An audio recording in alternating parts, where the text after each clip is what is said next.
B J പിക്ക് ഇപ്പോൾ 117 MP-മാരുണ്ട്. ഇതിൽ പല MP-മാരും ജയിച്ചു കയറുന്ന എങ്ങനെയെന്ന് നമുക്ക് എല്ലാവർക്കും അറിയാം. ബി ജെ പി വലിയ തോതിൽ പണമിറക്കി അട്ടിമറി നടത്തി രാഷ്ട്രീയ അട്ടിമറിയിലൂടെയാണ് പല സംസ്ഥാനങ്ങളിലും പല MP-മാരെയും ജയിപ്പിച്ചെടുക്കുന്നത്. ഏറ്റവും അവസാനം ജാർഖണ്ഡിൽ ബി ജെ പി അത്തരത്തിലൊരു വെല്ലുവിളി നടത്തി ജയിപ്പിച്ചെടുത്തു. വാസ്തവത്തിൽ അത് കോൺഗ്രസിന്റെ കഴിവുകേടായി തന്നെ കണക്കാക്കേണ്ടി വരും.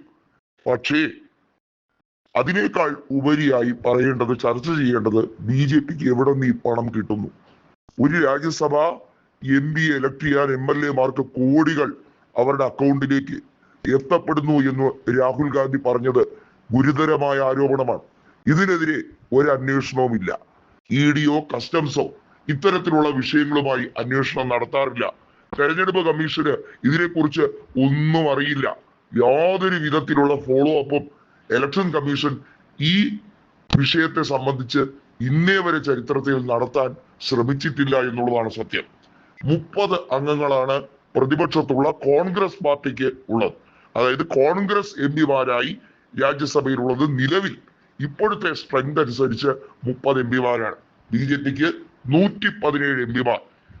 6 MP-മാർ കൂടി കിട്ടിയാൽ ഒറ്റയ്ക്ക് ബി ജെ പി ഭൂരിപക്ഷത്തിലേക്ക് എത്തുന്ന സാഹചര്യം ഉണ്ടാകും. അതിനുവേണ്ടിയുള്ള നീക്കമാണ്.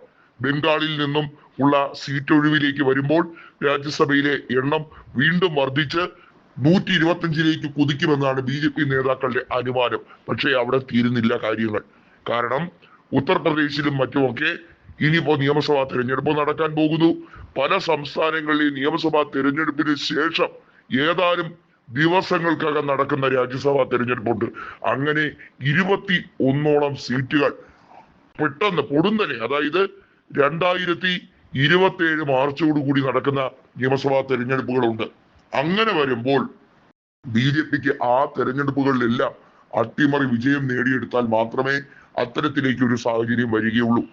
ഒഡീസയിൽ വന്ന വിജയം, അതുപോലെ തന്നെ ബംഗാളിൽ സമാനതകളില്ലാതെ നേടിയെടുത്ത വിജയം, ഇതൊക്കെയാണ് ഒരുപക്ഷെ ബി ജെ പിക്ക് മുതൽക്കൂട്ടായി രാജ്യസഭാ MP-മാരുടെ എണ്ണത്തിൽ കുത്തനെയുള്ള വർധനവ് ഉണ്ടാകാൻ കാരണമാകുന്നത്. പക്ഷേ അവിടെ കൊണ്ട് കാര്യങ്ങൾ തീരുന്നില്ല.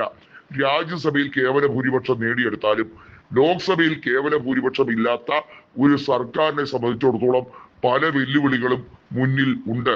മണി ബിൽ ഇൻട്രൊഡ്യൂസ് ചെയ്യുന്നത് ഉൾപ്പെടെയുള്ള കാര്യങ്ങളിൽ സുഗമമായ നടത്തിപ്പുണ്ടാകും എന്ന് കരുതുന്നുണ്ടെങ്കിലും പല വിഷയങ്ങളിലും, പ്രത്യേകിച്ചും ആഭ്യന്തര വിഷയമായിരുന്നാലും പ്രതിരോധ വിഷയങ്ങളിലൊക്കെ ആയിരുന്നാലും ലോക്സഭയിൽ നടക്കുന്ന ചർച്ചകളെ അതിജീവിക്കാൻ കഴിയുമോ?